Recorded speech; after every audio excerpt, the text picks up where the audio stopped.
Kigaliju smo fotografirali Kloda Erika Klodin ter 50 drugih ruandskih sirot in iz njihovih fotografij izdelali kartonaste dvojnike v naravni velikosti. Postavili smo jih na najbolj obiskano slovensko ulico.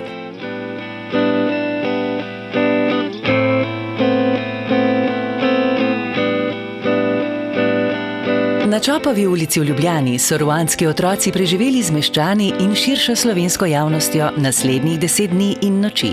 S preprostim apelom "Umaknimo ruandske otroke z ulic" so ti otroci nagovorili mimoidoče in jih prosili za donacijo prek SMS-a ali spleta.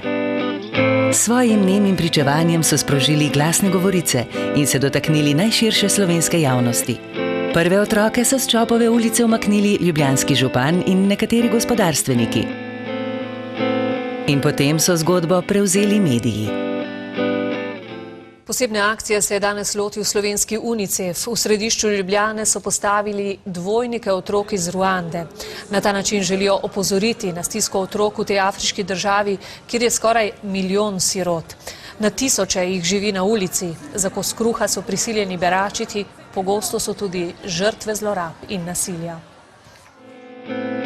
Osrednji televizijski dnevnik, članki in advertorali v tiskanih in elektronskih medijih, blogerji ter ljudje na forumih so vsak dan poročali o vsem, kar se dogaja z ruandskimi otroki. Sočasno je preostalih 550 otrok s pomočjo spleta in Google Maps virtualno zasedlo ulice večjih slovenskih mest in se z njih, glede na donacije, dnevno tudi umikalo. Poseben števec je prikazoval, koliko otrok smo že umaknili z ulic. Ljudje so preko spletne strani tudi donirali.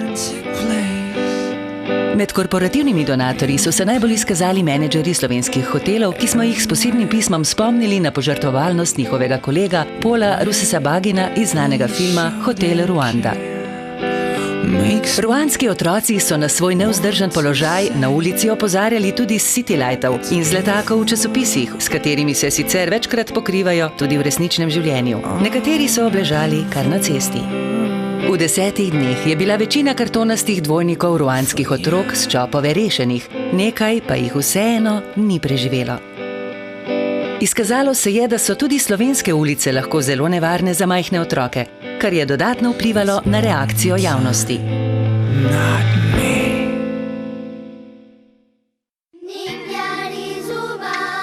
V prvih 10 dneh smo večinoma s Čopove ulice prejeli 7525 SMS-ov.